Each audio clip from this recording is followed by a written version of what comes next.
for you. You're watching Fox 4 News at 10. The main concern of anybody that tries to get in a cockpit is, what's their motivation for doing that? Is it a terrorist incident?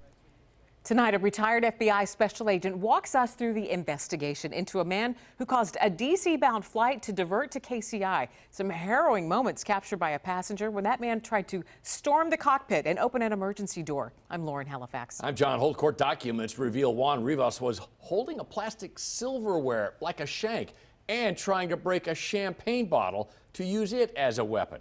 Fox 4's Russell Colburn live at KCI tonight. Russ, Rivas is charged with interference with flight crew members and attendants.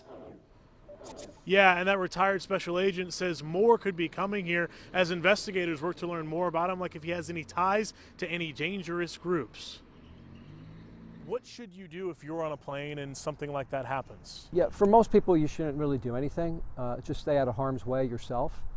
If you're asked to by a member of the flight crew to assist, then you would give that assistance based on their directions. That's retired Special Agent Jeff Lanza, formerly of the Kansas City FBI.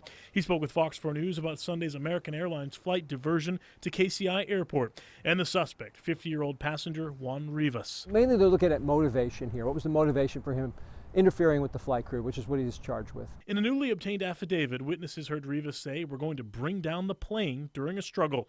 It also states that Rivas, who's 6'3", 240, pulled the emergency door with such force it moved away from the frame 2 to 3 inches. There's something happening by the cockpit door, and even the flight attendants are nearly crying. They're very disturbed. And the plane is going down, descending rather quickly.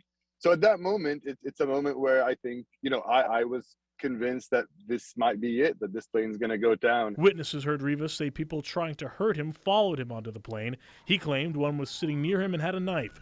He also said he heard people hurting his family over the phone. You never can assume anything until you do an investigation. It doesn't bear the earmarks of a terrorist activity in the way it was conducted. It sounds more like something was going on in this person's brain that just wasn't normal. Whatever the case may be, passengers are thankful to be on the ground and for those who stepped in to help. There's a lot of good people, right, that did the right thing and were heroic and were able to make sure it's a happy ending.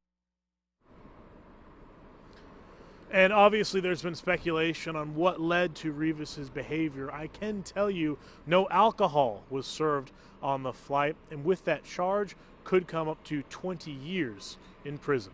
Lauren?